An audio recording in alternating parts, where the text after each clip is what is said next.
Sometimes we get really busy or we're just not sure how to decorate our homes for the fall season. So today I'm showing some quick and easy fall decor ideas that are sure to get you ready for the fall season. Let's get crafting. I recently found this beautiful lantern at the thrift store. You can see it's $7.99 and it's in really good shape. It came with this solar light tea light that was in the inside, and I found out that it was removable. I'm not going to be using this candle, so I decided I wanted to remove it. I'm going to set it aside and see if it actually works. But in the meantime, I'm just going to start to prep this. It just needs a bit of cleaning up. And you can see that it was really easy for me to remove that tea light. And I'm really excited to see if it does work because I think that will be great for the summer. All right, so I'm going to just use some rubbing alcohol and I'm going to use that to get off the residue from the price tag as well as clean up all the dust and debris that's on this piece.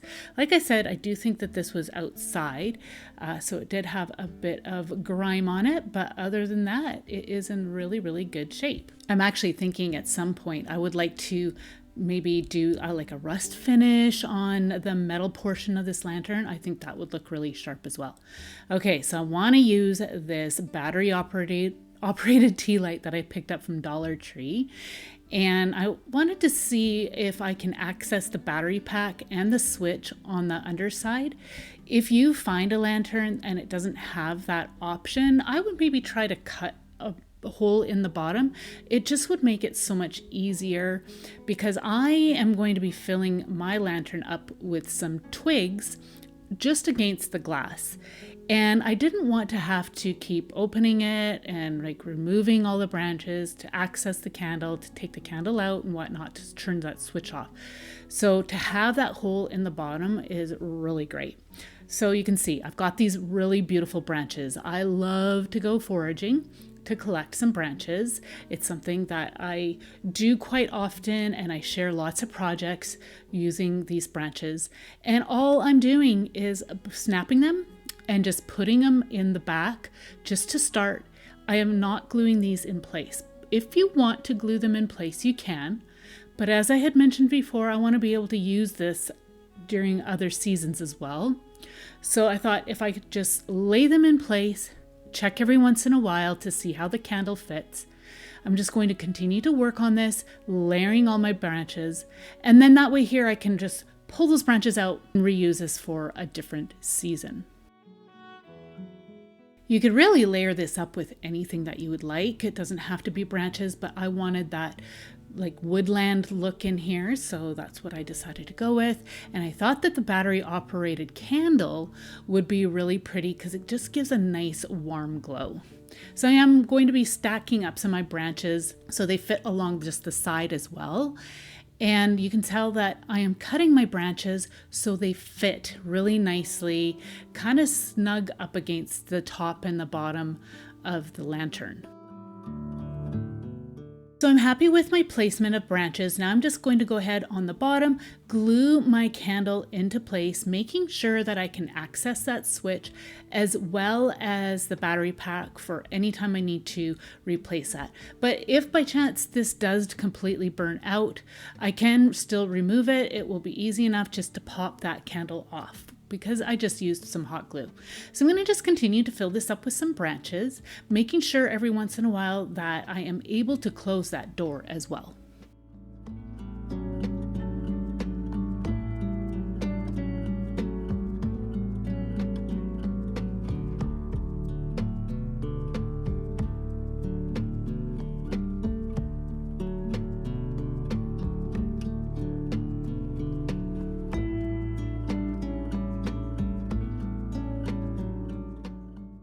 Can see how pretty this is so far. Every once in a while I'm taking my scissors and I'm just helping to push some of the branches down along the side, just making sure that I have somewhat of a balanced look all the way around. As I move this, some of the branches did shift, but I'm okay with that because I filled it up enough that it still had a nice look to it. So I felt like it just needed a little bit more, so I decided to tie some raffia around the top. I like raffia in the fall. I just think it reminds me of dry grasses that grow out along the streets sides or in the fields. And then I had these pip berries as well. I decided to add a few of those just for a little pop of color.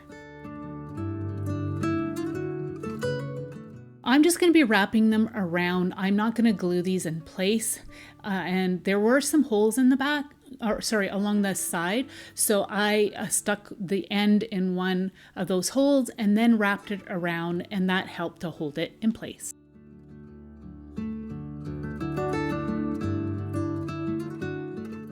This project came together really quick, and I think it looks great, unlit as well as all lit up.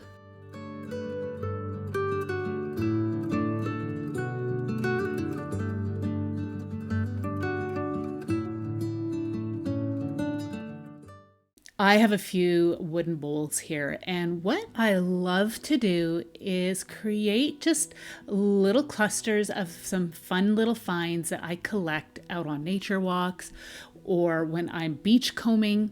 And I'm just going to layer these bowls with all these finds. So I got a little bit of Spanish moss here and some branches, some rocks that I have collected, both found out in some walks, also beach combing, some that I've bought as well.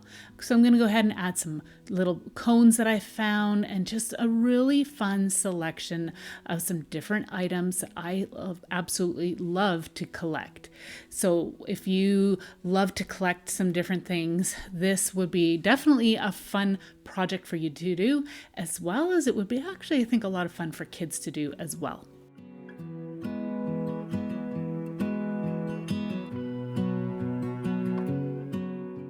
Some of the other fun items I have in here are little pieces of birch bark and twigs, and I have some branches with words on it, some rocks that are in the shape of hearts.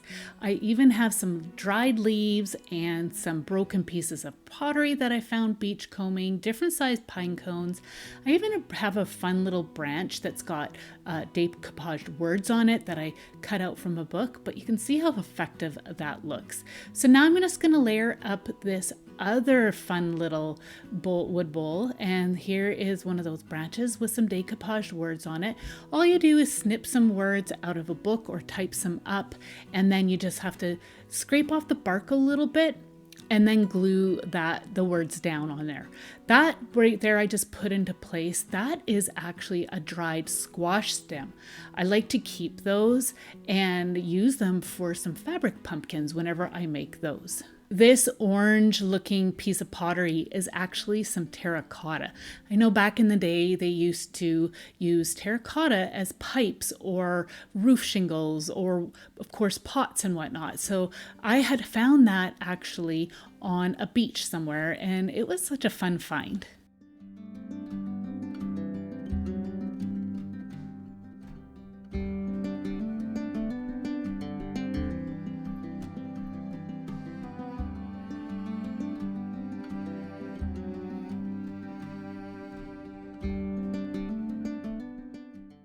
I love pressed flowers and leaves, so I had these little fern leaves. I decided to add them in just for a touch of green to help spread the color throughout, because I have a piece of pottery that's in there that has that green shade as well, and I think these are so fun and beautiful. I really enjoyed putting these together, and I would love to know what you think about these.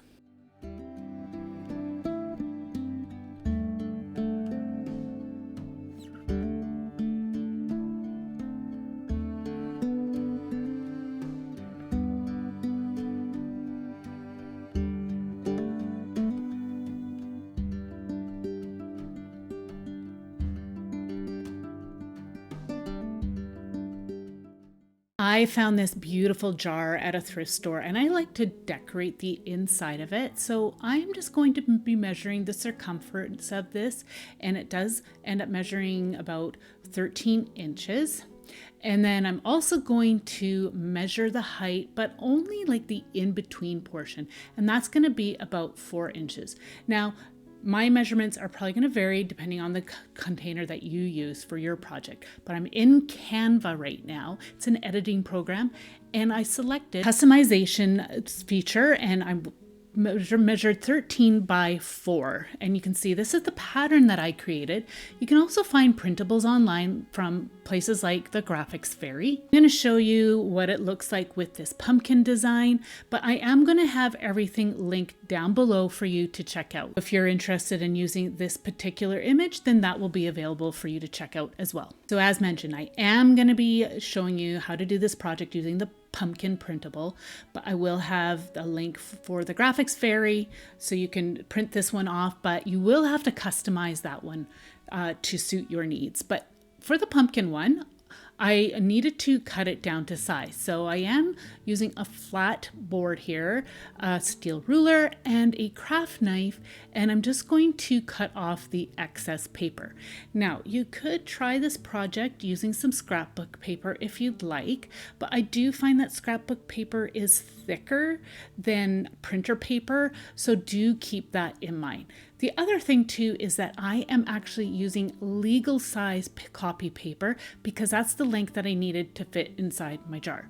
So once the excess paper is all trimmed off, all you need to do is roll up your paper and place it inside your jar. Now, turns out my paper is a tiny bit too long, but I just left it in case I decided to use this for another project. But you can see how pretty this looks. I love the design. This was a free option on Canva for you to use for personal use.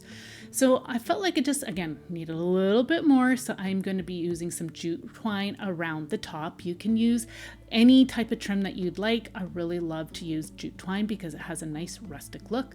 I wrapped it around a few times and now I'm going to tie it off with a bow.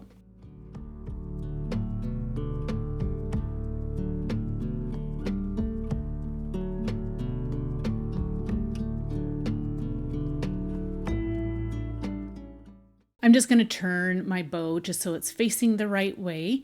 And now for a couple ways you can decorate this. I decided I'm going to show you how easy it is to put a bouquet together of some mixed florals. These hydrangeas and these yellow flowers came from Dollar Tree. And then I'm adding just in some scraps of some eucalyptus that I had, and all I did was just mix them together, intertwining them, bending at the stems, and then I'm going to put it into place. This way here, you can reuse these florals for another project at a later date, but you can see how beautiful this looks. Another option would be to use some battery operated tea lights or fairy lights, and they both are so effective and give a nice warm glow for the season.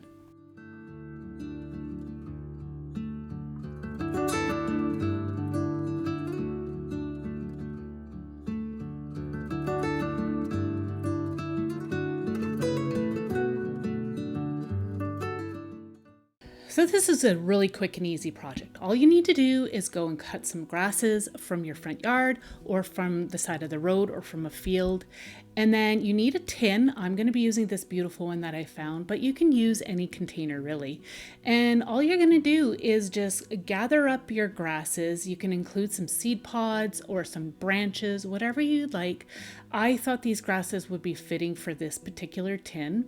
So all I'm going to do is just arrange the grasses just so that they are a little bit more even. And then I'm going to just mix the two grasses. I do have two types here. And like I said, I just picked these out of my front yard. It was just so quick and easy. Sometimes an easy project like this gets overlooked. So that's why I wanted to share this.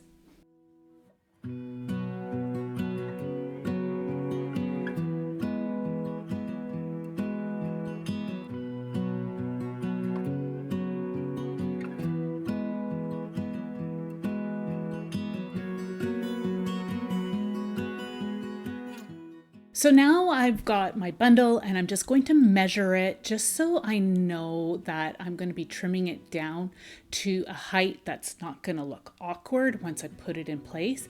I'm going to trim off the excess, and what I'm going to do here is just gather up those extra trimmings and mix it into my bundle just so I know I can fill up my container, because at this point I realized I didn't pick enough grass.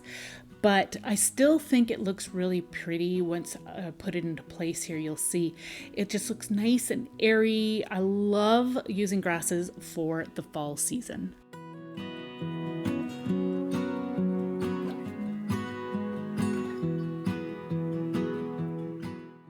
My mom had found these cigar boxes for me at a garage sale, and you can see the beautiful little snap closure on this one. This other one here, it was missing the snap closure, but these boxes are in great condition. I decided to stack them to use them for beautiful arrangement. I've got this beautiful ceramic owl that I DIY'd along with this brass mug that I had thrifted. And all I'm gonna do is stack all these beautiful items on top of the cigar box. I'm also going to incorporate these lights that I've recently DIY'd. I will have the tutorial for these florals as well as the owl linked down in the video description. I'm just going to drape these beautiful floral lights around the boxes. As you can see, you could just use just plain fairy lights if you'd like, but I really wanted to use these flowers. So I'm going to fill up the brass mug with some dried grasses again. I'm going to use one of these twigs with the decoupaged words on it. I'm going to have a tutorial on how I did that list down below for you as well. I felt like the mug just needed a little bit more, so I decided to add these feathers that I had in my stash. They are great. Feathers are great for fall decor. It's a really, really beautiful touch. And now I'm going to add some pine cones. That's another great item. I forage these all the time. I'm going to have a detailed video for you on how to take care of these and find them down in the video description box as well. And so I'm just going to scatter those. And this would be a great thing to put on in a bookcase or on a side table. I just think it looks so beautiful, and it actually has kind of a romantic look as well, along with those light up florals.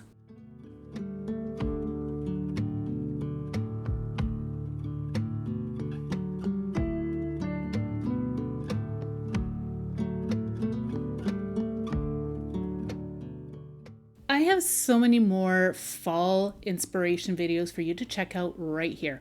I hope this has inspired you to put some quick and easy projects together for the fall season. I want to thank you so much for joining me today, and we will see you in the next one. Take care. Bye.